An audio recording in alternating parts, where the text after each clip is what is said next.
Sir आपको नहीं मिलेगा। हमारा परसेंटेज क्या है देखिए, और क्यों नहीं मिल रहा है, क्योंकि कहीं ना कहीं अगर ये रिजर्वेशन का सहारा हमें मिला होता तो यकीनन इसका फायदा हमारे समाज के लोगों को भी होता, वो भी आगे बढ़ते। हम भी फख्र से कहते कि देखिए ये आईएएस ऑफिसर है, ये आईपीएस ऑफिसर है, लेकिन ये नहीं हो रहा है। इसलिए नहीं हो रहा है कि हमने अपने अंदर एक ऐसी फितरत बना ली है कि चले हमें क्या करना है, मुझे क्या लेना है। सबसे ज्यादा अगर इस मोमेंट के अंदर कोई आना चाहिए तो वो पढ़े लिखे लोग, वो बड़े घर के लोग जो अपने बच्चों को एमबीबीएस कराना चाहते हैं, इंजीनियरिंग कराना चाहते हैं, यूपीएससी में डालना चाहते हैं। लेकिन इस मिशन के अंदर भी आप देखिएगा कि वो सबसे पीछे रहेंगे। ये जितने भी लोग हैं, ये अगर सामने आए हैं तो मैं ये समझता हूं कि इनका खुद का फायदा कम होने वाला है, फायदा उन लोगों का होने वाला है जो कल हमसे ये सवाल करने वाले हैं कि क्यों जा रहे बंबई, क्या होने वाला है। और यही एक ज़हनियत हमारे अंदर पैदा कर दी गई है कि क्या होने वाला है। अरे जब मैदान में उतरेंगे तो अकेला वाहिद एक मुसलमान एमपी औरंगाबाद से चुनकर आता है, क्योंकि हम मैदान में उतरे हैं। अब उसी मैदान के अंदर हमें जाने से रोका जा रहा है। आपको मालूम होगा कि 27 तारीख के दिन 27 नवंबर की डेट दी गई थी कि हम मुंबई आना चाहते हैं। हमको यह पहले से ही मालूम था कि इतनी आसानी से वो आने नहीं देंगे, क्योंकि हम उनको उधेड़ने के लिए आ रहे हैं, उनको आईना दिखाने के लिए आ रहे हैं, उनसे कुछ सवाल करने के लिए आ रहे हैं। और वो इतने चुभने वाले सवाल है कि उनके पास शायद कोई जवाब नहीं है। इसीलिए पुलिस ने हमको लेटर दे दिया कि नहीं, कोरोना है, आप नहीं आ सकते। अमरावती में ये हो गया, मालेगांव में ये हो गया, नांदेड़ में ये हो गया। तो जो खराब हुआ तुम वो हमको बता रहे। हमारे औरंगाबाद में तो कुछ नहीं हुआ, हम औरंगाबाद की मिसाल क्यों नहीं दे रहे हैं कि हम औरंगाबाद में कुछ नहीं होने देते। लेकिन कुछ ना कुछ बहाना चाहिए कि हमें रोकने के लिए। वो लेटर जब मिला, हमने खुद ने एक जिम्मेदारी की हैसियत से हमने हमारे कायद बैरिस्टर असदुद्दीन अवैसी साहब के साथ चर्चा की, और उन्होंने भी ये बात मानी कि उस 15 दिन पहले का जो माहौल था उसे देखते हुए अगर कुछ दिन हम आगे बढ़ा देते हैं तो बेहतर रहेगा। हमने फौरन उनके हुक्म की तामील करते हुए हमने अपनी दूसरी डेट डिक्लेयर करी 11 दिसंबर। अब आपको ये लग रहा होगा कि 11 दिसंबर को भी होने वाला नहीं होने वाला है, परमिशन मिलेगी नहीं मिलेगी। हमने पहले भी कहा था और अब भी कह रहे हैं, अगर अदालत का फैसला आ रहा है, अदालत जो किसी भी पुलिस डिपार्टमेंट, किसी भी राजनीतिक पार्टी से बड़ी होती है, और अदालत का हुक्म मानना तुम्हारी जिम्मेदारी होती है। अगर अदालत का हुक्म नहीं मान रहे हैं तो कल हम तुम्हारा भी हुक्म नहीं मानने वाले हैं, हम आने वाले हैं। ये जोश और ये जज्बे के साथ हमको निकलना है। 11 तारीख के दिन असदुद्दीन अवैसी साहब इंशाअल्लाह मुंबई पहुंचेंगे। आज दोपहर में हमने इस पूरे प्रोग्राम के बारे में असद साहब के साथ डिटेल बातचीत की, और ये तय हुआ कि आज हम औरंगाबाद जाके जो भी तैयारियां हैं, आप लोगों ने, हमारे जितने आप लोग जिम्मेदार लोग हैं हमारे, चाहे वो तालुका के प्रेसिडेंट्स हो, स्टूडेंट विंग हो, हमारे कॉर्पोरेटर्स हो, जितने भी लोग हैं, अपने तौर के ऊपर एक मूवमेंट उन्होंने चलाए है और अल्हम्दुलिल्लाह ये कामयाब हुआ है। अब 11 तारीख के दिन कब निकलना है, कैसे निकलना है, कौन से रूट से निकलना है, ये हमको तय करना है। अब ये तय हुआ है कि 9 तारीख के दिन, परसों के दिन,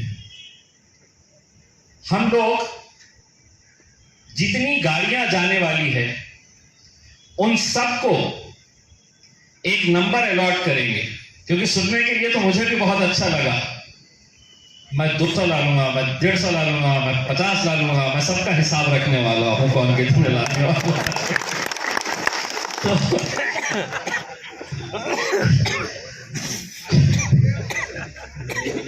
और सिर्फ मैं ही नहीं, रास्ते में कुछ ऐसा सिस्टम लगाए हैं कि 46 नंबर की गाड़ी नजर नहीं आ रही है, तो हमारे पास ये सिस्टम रहेगा कि 46 नंबर की गाड़ी गंगापुर की है, वैजापुर की है, तो कहां है। तो बोलने से पहले तोल मोल के बोलिएगा कितने लाने वाले हैं। लेकिन हम 9 तारीख के दिन एक सबसे अहम बात, हमने जब ये फैसला लिया कि हम जाएंगे करके, तो हम मजलिसी बोलकर नहीं जा रहे हैं। ये मुद्दा ऐसा है कि हर मुसलमान से ताल्लुक रखता है।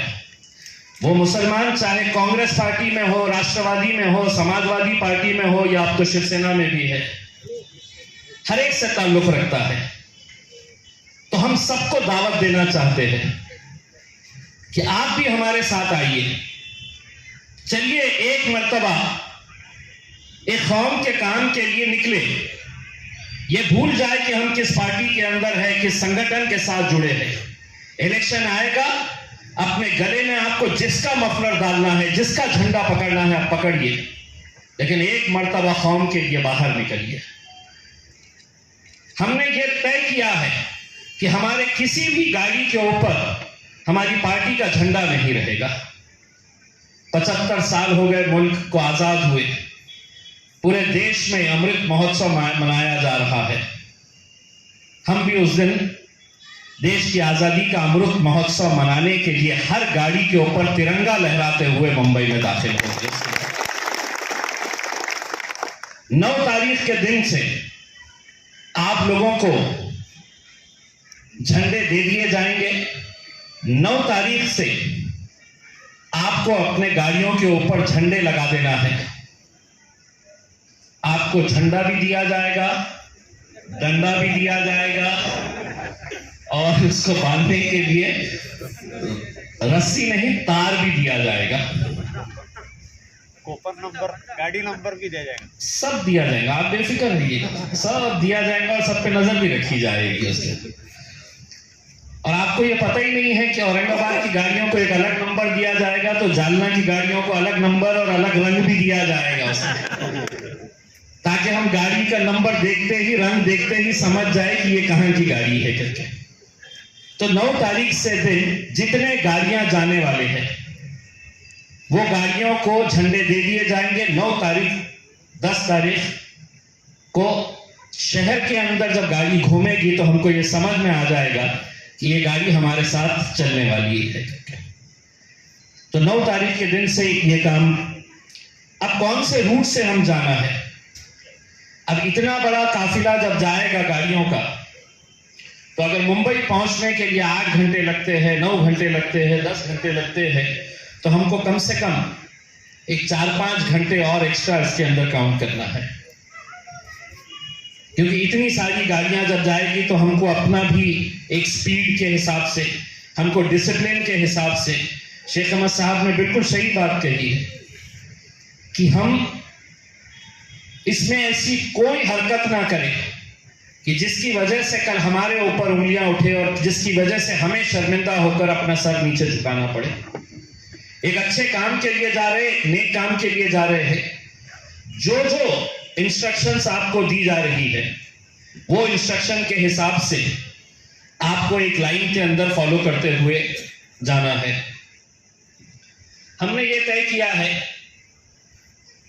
कि औरंगाबाद से जितनी भी गाड़ियां जाएगी उसमें औरंगाबाद के तो रहेंगे, लेकिन कई ऐसे जिलों की गाड़ियां हैं जो हमारे साथ ही चलना चाह रहे हैं। अब वो एक रात पहले यहां पर आ जाएंगे। जितने भी बाहर की गाड़ियां हैं वो सभी गाड़ियों को हम आमखास मैदान के अंदर पार्क करवा देंगे। रात में उनके रहने का इंतजाम हमारे महाराष्ट्र के वर्किंग प्रेसिडेंट जनाब गफ्फार कादरी साहब ने कहा है कि उनके जितने स्कूल्स है उसका इस्तेमाल कर ले, तो बाहर के जितने भी लोग आएंगे उनको इंशाल्लाह हम मौलाना आज़ाद स्कूल के अंदर रखेंगे।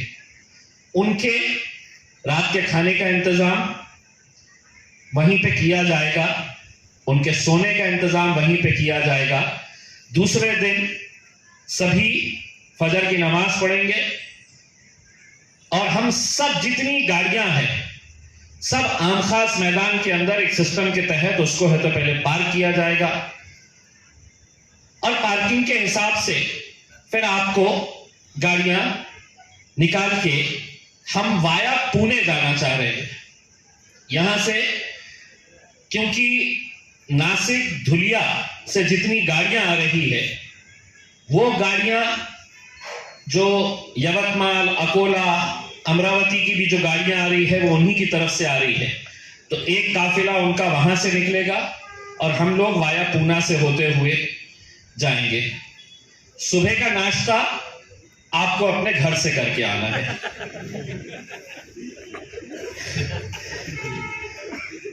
जो बाहर के लोग आ रहे हैं उनके खाने का इंतजाम वहां पे रहेगा और रास्ते में हम 2 लोकेशंस आइडेंटिफाई कर रहे हैं कि जहां पर खाने का इंतजाम किया जाएगा, सभी लोगों के लिए चाय का इंतजाम किया जाएगा। ये इसके लिए जो कमेटी है वो उसके ऊपर काम कर रही है। तो हम वहां से निकल के जाएंगे। जैसा समीर ने एक बात बताया है कि गाड़ियों में मैकेनिक होना भी ज़रूरी है, तो हम साथ में कुछ मैकेनिक्स को भी ले। ऐसा नहीं है कि समीर ने ले लिया है मैकेनिक्स, अपने पास के भी कोई जान पहचान वाले जितने भी है, जैसा पंक्चर का एक बहुत अच्छा मुद्दा उठाया है। हमारा ये है कि खुदा न करे किसी की एक गाड़ी रास्ते में खराब हो जाए तो हम उसको वहां पर अकेले छोड़कर जाना नहीं चाहेंगे, हम उसको साथ ले जाना चाहेंगे।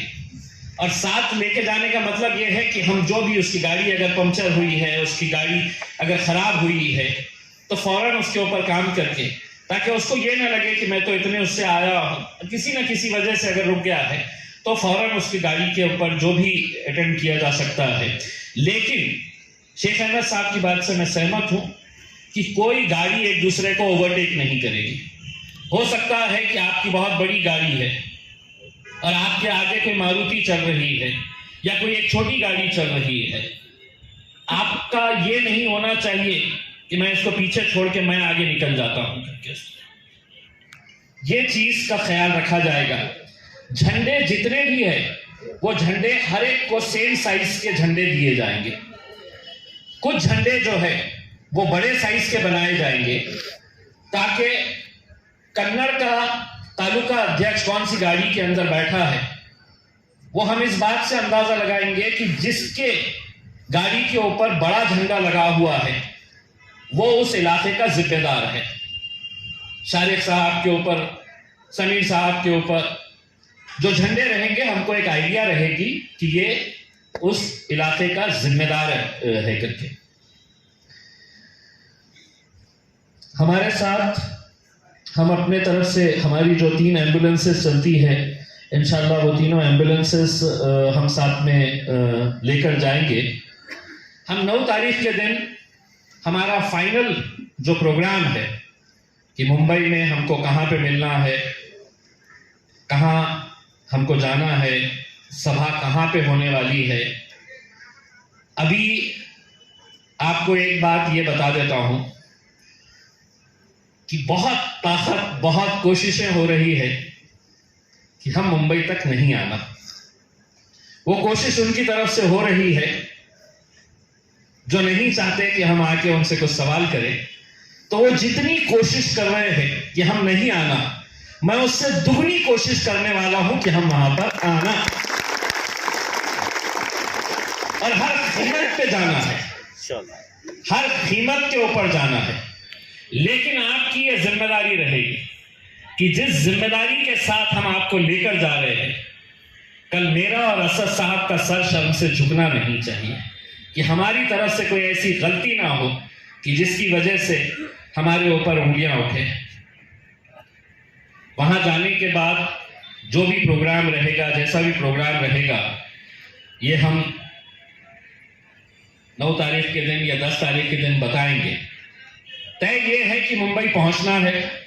अब हम आपको बांद्रा लेके जाएंगे या माहिर लेके जाएंगे या भिवंडी लेके जाएंगे, क्योंकि हो ये रहा है कि हम जब बोल रहे हैं कि हम इस इलाके के अंदर आने वाले हैं, यहाँ पर हमारी सभा, तो पूरे कांग्रेस और राष्ट्रवादी के नेता वहां पर जाके हमारे 3 ऐसे वेन्यूज जो है वो कैंसिल करने लगाए उन्होंने। वहां पे उनके नेता जाके वहां पर बैठे और बैठकर ये ऐलान किए, वहां पे उसको बताया गया कि अगर तुमने इसका दिए तो हम तुम्हारा पूरा निकालेंगे करके।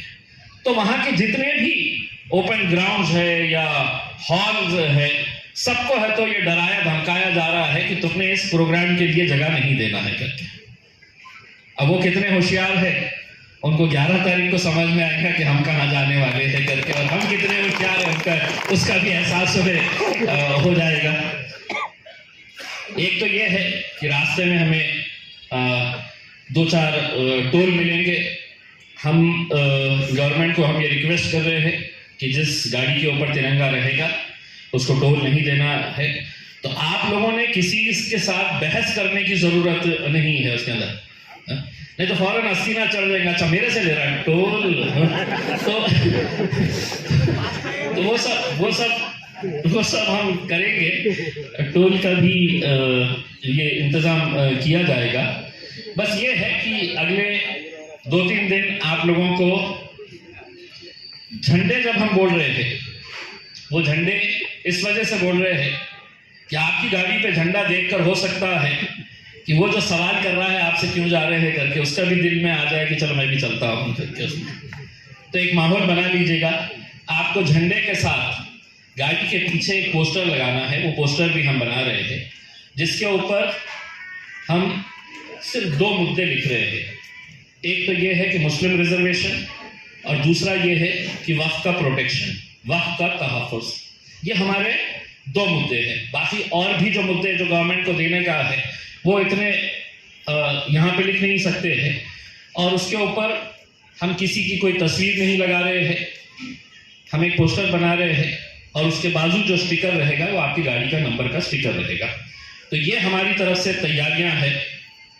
बस आप लोगों को जैसा 2019 शहर की वो रात, जब रात भर जागे थे, सुबह जाना है काउंटिंग के लिए, तो वैसा ही समझ के हम ये समझ के चलिएगा कि हम किसी भी सूरत में हम 7 बजे यहां से कूच कर जाएंगे। 6:15 बजे यहां पर फजर जामा मस्जिद में पढ़ेंगे और यहां से पूरी तैयारियां करके मैक्स टू मैक्स हम 7 बजे यहां से निकल जाते हैं। अब ये कितनी तकलीफ का मामला है। सुबह